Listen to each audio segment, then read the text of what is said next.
Саламатсың ба оқушы, бүгінгі сабаққа қош келдің.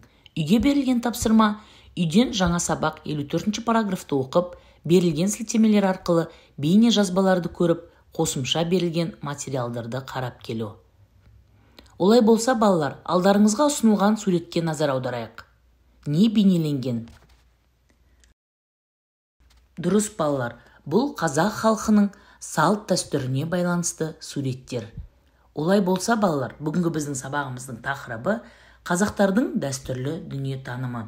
Бүгінгі сабақта сіздің білетініңіз қазақ халқының дәстүрлі дүниетанымын анықтау үшін әдет ғұрып, рәсім, салт дәстүр, діл ұғымдарын пайдалану. Сіздің меңгеретініңіз қазақ халқының рухани адамгершілік құндылықтарын, салт дәстүрлерді зерттеу негізінде түсіндіру. Балалар, алдарыңыздағы термин сөздерге және кілт сөздерге назар аударайық. Этностық рухани мәдениеті қандайды бір этносқа тән білімдер мен дүниетанымдық идеялар жүйесі.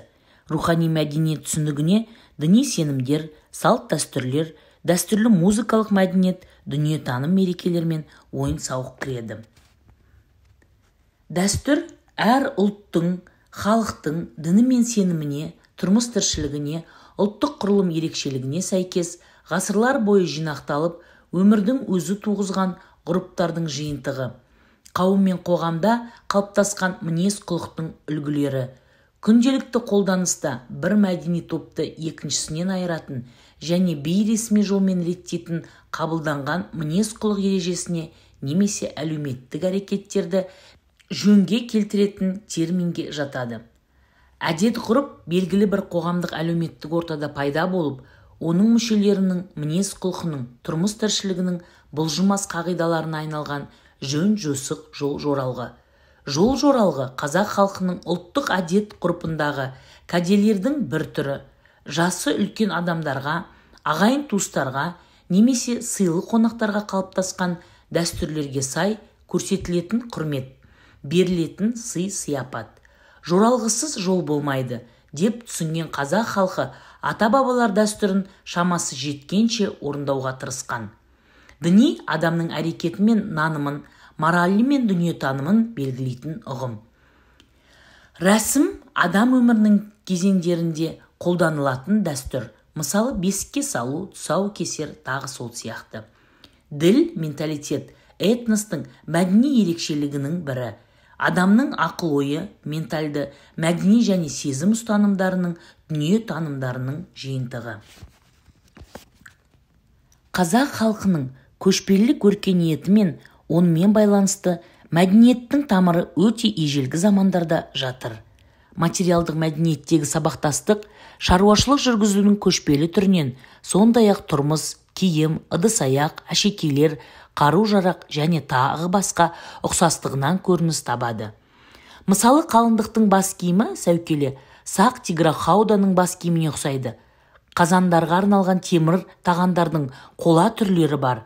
Ой-өрнектерде сақтардың аң стиліне ұқсас жануар тектес оюлар бар және тағы басқа.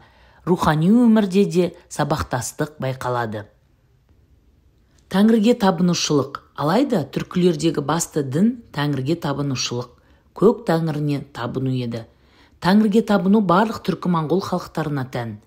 Тәңірге табынушылардың түсінігі бойынша ғалам жоғарғы, орта және төменгі әлемге бөлінеді. Тәңір жоғарғы әлемнің әміршісі. Адамдардың тағдыры мен дүниеде болып жатқан құбылыстардың бәрін басқарады.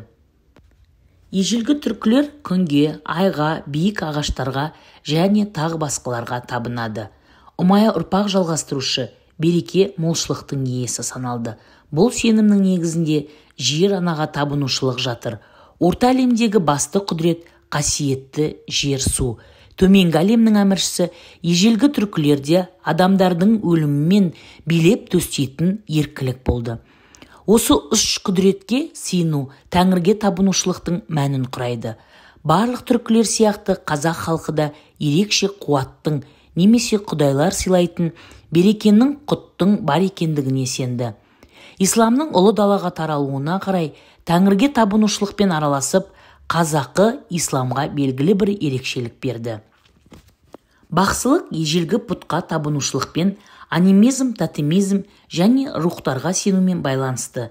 Сенушілердің түсініктері бойынша бақсы о дүниелік әлеммен және рухтармен байланысты жүзеге асыратын, әртүрлі сиқырлар жасайтын, мысалы сиқырлық іс-әрекеттер мен қобызда немесе домбырада ойнау, ән айту және тағы басқа адамдарды емдеуге қабілетті адам. Тіпті ислам уақытында бақсылар емдеу және балгерлік іспен айналыса отырып, өз ықпалын сақтауды жалғастырды. Қазақ халқының наным-сенімінде ата-бабаларға табыну елеулі орын алды. Исламға дейінгі дәстүрлерге қасиетті жерлерді, әулиелер зираттарын, сондай-ақ табиғаттың ерекше нысандарын құрметтеу жатады. Мысалға ағаштар, су көздері, үңгірлер, тағы басқалар. Әулиелі жерлерді құрметтеу киелі орындарға арнайы барудан көрінді, және ол қасиетті жерден шығатын берекеге сенуге негізделді. Қазақтардағы ислам өзіне тән бірқатар белгілерге ие болды. Біріншіден, далада ханафилік мазхаб орнықты. Бұл суннизм мектебі, әдеттегі құқық, адатты таниды. Екіншіден, исламның далада таралуы сопылықтың көмегімен жүрді. Ол әулиелерге табыну мен қасиетті молаларды құрметтеуді мойындайды. Сопылықтың көрнекті өкілі Қожа Ахмет Яссауидің зираты қазақтар сиынып баратын басты қасиетті орынға айналды. Яссауи кесенесіне бару кіші қажылық болып есептелді. Қарапайым қазақтардың арасында Құран және ислам әдебиетін оқитын сауатты адамдар пайда болды. Қазақтар Меккеге қажылыққа жиі бара бастады. Тәуелсіздік дәуірінде Қазақстанда ислам қайта өрлеп, өз орнын нығайтуда. Қазақ қоғамы осы күнге дейін көбінесе дәстүрлі, яғни дәстүрмен байланысты қоғам. Басқа да дәстүрлі қоғам сияқты қазақ қоғамында өмірлік кезеңдерге қатысты туу, үйлену, өлім салттар ерекше берік. Әсіресе ол ас беру кезінде ерекше байқалады. Өмірлік кезеңдерге қатысты салттар ана мен баланың денсаулығын, ырыс-берекені қамтамасыз етуге бағытталған және бала босануға байланысты салттар, балаларға байланысты салттар, үйленуге байланысты жерлеу, еске алу салттары. Өмірлік кезең дәстүрлерінен бөлек басқа да салттар, қонақ жайлылық, әдеттері мен онымен байланысты жора-жоралғылар, өндірістік салттар, үй салған кезде өзара көмек салты, асар деп айтамыз. Осындай салт дәстүрлер бар. Осындай салт дәстүрлер, әдет-ғұрыптар мүлтіксіз сақталды және қазақ қоғамының біріктіретін мәдени бірегейліктің нығаюына жағдай жасады. Балалар, сіздер осы тыңдағандарыңыз бойынша енді топқа бөлініп, джигсо әдісі арқылы талқылау жұмыстарын жүргіземіз. Бірінші топтың тапсырмасы Қазақстан аумағындағы тарихи-этнографиялық үдерістердің эволюциясы мен сабақтастығы. Екінші топтың тапсырмасы діни сенімдері, тәңіршілдік, бақсылық, ата-баба рухына табыну және қасиетті жерді құрметтеу ислам діні. Үшінші топтың тапсырмасы қазақ халқының салт дәстүрлері мен әдет ғұрыптары. Балалар, джигсо әдісін естеріңізде болса, қазір топқа бөлінген бойынша оқушылар тұрып әр топтан мағлұмат жинап, қайтадан өз тобына оралып, осы берілген топтың тапсырмасы бойынша түсіндіру жұмысын жүргізеді. Балалар, сонымен қоса, әр топқа сіздердің алдарыңызға суреттер ұсынылған. Бірінші топтың тапсырмасы бойынша тарихи-этнографиялық үдерістер мен эволюциясы мен сабақтастығын көрсетесіздер.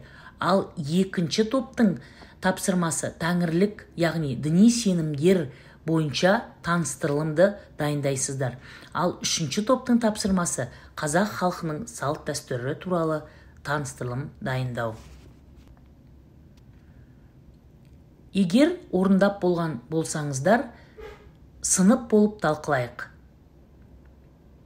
Ал балалар, қорытындылау ретінде сіздерге қазақ халқының дәстүрлі дүниетанымына қатысты ұғымдарды анықтамасымен сәйкестендіріңіз деген тапсырманы орындаңыздар. Олай болса, келесі тапсырма қазақ халқының салт дәстүрлерін атауын жазыңыз. Егер орындаған болсаңыздар, жауаптарыңызды тексеріңіздер. Өте жақсы балалар, дұрыс орындағандарыңа сенемін. Үйге тапсырма балалар, жаңа сабақ, яғни 56-шы параграф 210-шы бет. Берілген сілтемелерді пайдаланып, бейне жазбаларды көру және осы сілтемедегі қосымша материалдарды қарап келу. Балалар, сабақта сізге не ұнады? Сізге бүгінгі сабақта не ұнамады? Тағы да сіз нені білгіңіз келеді? Кері байланысын маған жіберіңіздер. Сабақ аяқталды. Қош сау болыңыздар.